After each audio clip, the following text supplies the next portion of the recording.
tubahaye ikaze mu gice cya gatatu cy'inkuru ndende urukundo rwanjye, inkuru y'urukundo mukurikira kuri Imbaduko TV.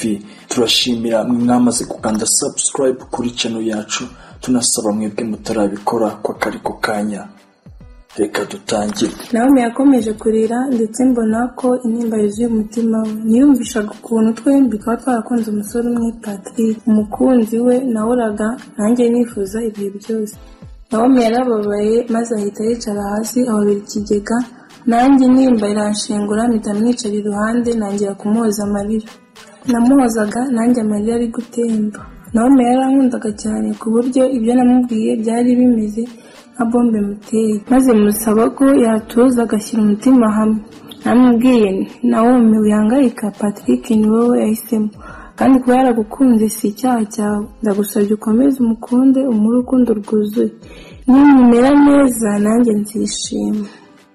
Maze kumubwira mbona akomeje kugira umubabaro, maze mpitamo kumusiga akabanza akaruhuka. Narahagurutse ariko Naomi nawe ahita afata ishati yubika umutwe ku rutugu rwanjye akomeza kurira, nanjye amarira ahita yisuka.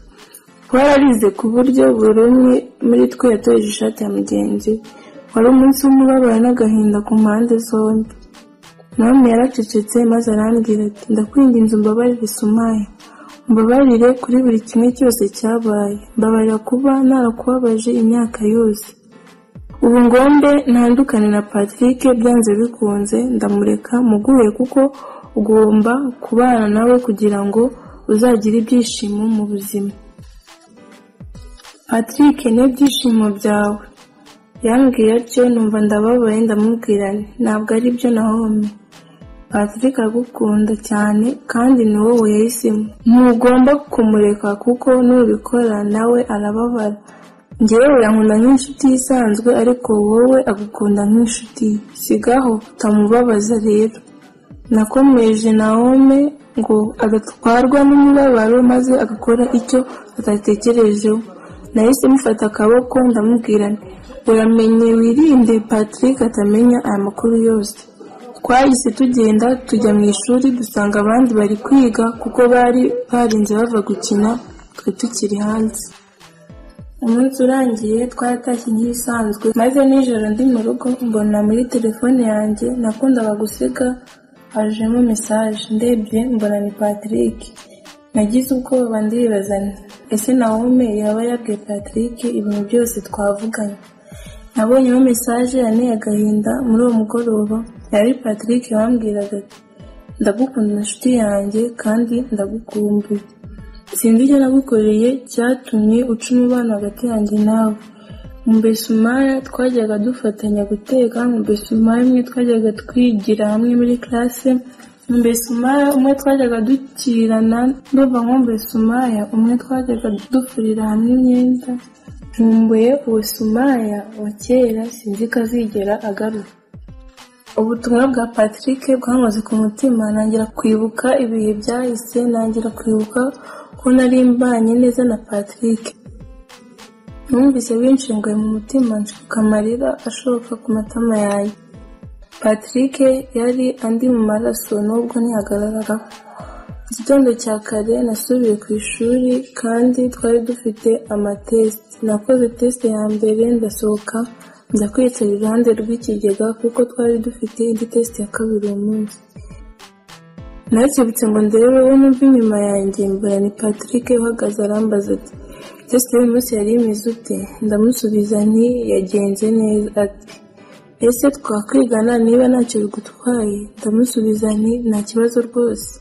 Yanciye iruhande turigana, maze igihe cya test kigeze tujya muri test turakora nk'ibisanzwe. Nahise ngira sohoka mu kigo ngo ntahe, maze mbona Naomi aje yiruka arambwira ngo uyu munsi aransura iwacu, arataha nimugoroba. Ku ishuri twavaga mu saa 8, twahise dutega tujya mu rugo, ariko umunsi wabaye utangaje. Ninjiye mu rugo ndi kumwe na Naomi, maze mbaye nkinjira ngira ngo amaso yanjye ari kureba nabi, kuko we nabonaga sinizeraga ko ari Yusufu musaza wanjye wigaga i Cairo mu Misiri. naramubajije ni gute uza mu Rwanda utambwiye ko umusaza wanjye arambwira ati nifuzaga ko bikubera surprise. Nandishimye cyane turaberana maze mbwira Naomi suza musaza wanjye avuye kwiga muri Egypt. Barasuzanyije maze musaza wanjye aramubwira ati nitwa Yusuf Sumaye mushiki wanjye, undi ati nitwa Naomi Sumaye turigana. Twasuhuje na mama ndetse na Kodanse maze turicara. Twasanze biteretse ibyo kunywa turanywa maze bidatinze naho mahita asezera aragenda, nsigara nganira na musaza wanjye Yusuf. Nyuma yarambwiye ngo ninjye kwiga nitegure test, ndamubwira ni Yusuf yaje. Arambwira ati musaza wawe aracyahari ugomba kujya gusubiramo amasomo muzamuganira. Nese njya mu cyumba nangira kwiga. Nyuma yaho twakoze amateste ararangira, naje kumenya ko musaza wanjye afite amezi 7 agiye kumara yose.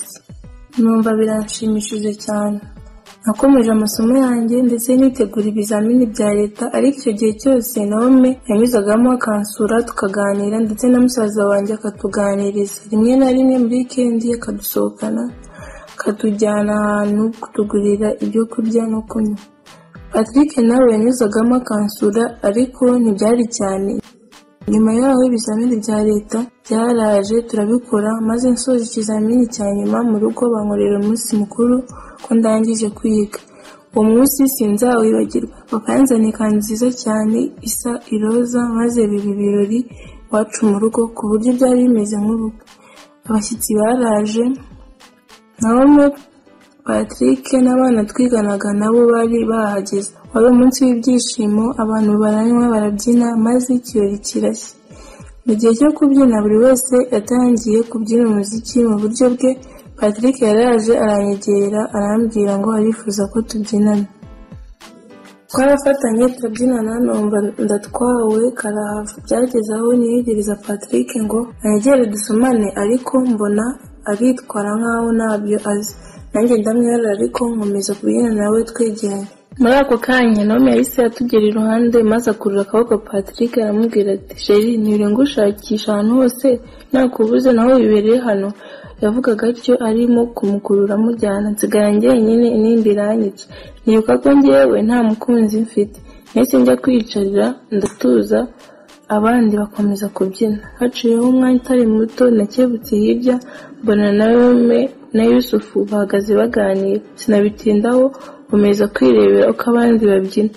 Kanya gato nahise mbona Patrick aje aho ndi arambaza ngo Naomi ari he. Ndakebuka ngo ndebe aho yari ari, ariko mbona we na musaza wanjye nabahari. Nahise mbwira Patrick ko naze aho ari maze mpita mpaguruka musigaho ndagenda. Nagiye ngiye kureba aho bagiye maze ngeze inyuma y'inzu ndatungwa. Nabonye Naomi na musaza wanjye bapfumbatanye bari gusomana biranungura cyane. Nahise mpamagara Naomi mu izina maze bose barakibuka turarebana. Nahise numva ngize umujinya mwinshi cyane. Nahise nkatansubira aho nari nicaye, ariko nkibaza uko Naomi na musaza wanjye baba baramaze kujya mu rukundo. Nagiye kumva numva umpamagara, nyebutse nsanga ni Patrick maze arambaza ati Naomi ntawe urambonera ko ndi kumamagara no kuri telefone ntayifate. Natekereje ako kanya ndamuhakanira ndamubwira ni ashobora kuba yatashye ntawe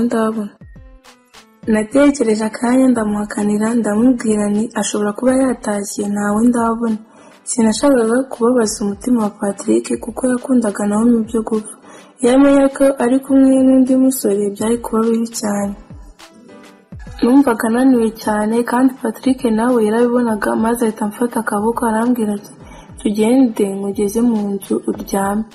Narabyemeye turagenda, angeza muri salo aransezera, nanjye mpita nkomeza mu cyumba nirambika ku gitanda.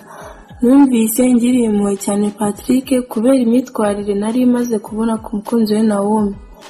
Igitondo narabyutse nicara muri salo ntegereje ko musaza wanjye abyuka nkamubaza ko byaraye bibaye. Hari icyayi giteguye ku meza ariko nkomeza gutegereza musaza wanjye. Mbona ntari kubyuka, nahise njya kumukangura. Yarananiwe bikomeye cyane.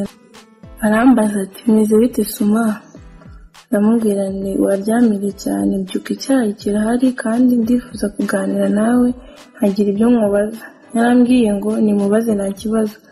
Ndamubaza nti ni ryari wakundanye na Nawomi ko nabonye ibintu bigeze iwa Ndabaga bikantungura cyane. Aransubiza ati Nawomi turakundana n'umukunzi wanjye. Natunguwe n'iryo jambo mpita mpaguruka ndamubwira nti ikibazo cyawe ngira ni kimwe, urahubuka. Ndahamya ko igihe umaze mu Rwanda kitahagije ngo ube umaze kumenya niba Nawomi ari ukwiriye gukundana nawe koko. Yusufu yarambwiye ngo barakundana, ngo nimubwire niba hari indi mico mibi muziho. Ndamubwira nti ni wowe ugomba gufata akanya ukamwigaho ukamenya ikiri ku mutima we. Nasubiye muri salo maze numva umurakomanze ku rugi. Ndamubaza ngo ninde, undi ati ni njyewe Nawomi. Namubajije binjiye mu gipangu ryari, arambwira ngo arakinguye. Narahagurutse ngana ku muryango, nawe agana muri salo turarebana, ameza akaboko ngo nsuhuze. Sinabyitaho ahubwo mutera ikofi ryo mu maso. Numvaga mufitiye umujinya mwinshi cyane. Mu gihe akibaza ibibaye nahise mwongeza urushyi kwitama. Mpita nkinga umuryango ndamubwira urasohoka hano maze kumpa ibisobanuro. Yahise yicara mu ntebe yarakaye arambaza ati Suma uri gukora ibiki? Ndamubaza nti ahubwo wowe wakoraga iki na musaza wanjye nijoro? Kuki ushaka kujya ubabaza imitima y'abandi bana? Bishoboka bite ko waba inshuti n'abasore babiri icyarimwe? Namubazaga ibyo bibazo ari nako akomeza kumva uburyohe bw'igipfunsi n'urushyi, kandi nabonaga yatangiye kuzenga amarira mu maso. Ndamubaza nti Nawomi uri indaya cyangwa? Aka kanya wibagiwe ibyo twavuganye? Kumvikanye ko ugomba kunda Patrick n'umubabaza ukamubera inshuti ukamubera byose. Nijoro wari kumwe na musaza wanjye, ejo uzaba uri kumwe n'undi musore. Kuki ushaka gukina imitima y'abasore nkaho ari umupira urimo gukina? Urumva Patrick arumenye byagenda bite kandi uzi impamvu Patrick agukunda? Ndagusabye umubano wawe na Yusufu urangirire hano Patrick atarabimenya. Sinshaka kubabaza umutima wa Patrick. Nawomi wari urimo kurira yubitse umutwe yahise yeguka arandeba arambwira ati njyewe sinshobora kurekana na musaza wawe, ndamukunda cyane kurusha undi muntu uwo ari we wese. Amagambo ya Nawomi yanteye ubwoba, mbona ko umukobwa ibyo avuga akomeje. Nawomi yahise ahaguruka arambwira nti reka nguhe isomo rimwe kandi uzarizirikane mu buzima bwawe. Yavuze atyo anyegera, nanjye ndahagarara ndamureba, komeza kuza anyegera. Yari yarakaye ari nako yihanagura amarira mu maso.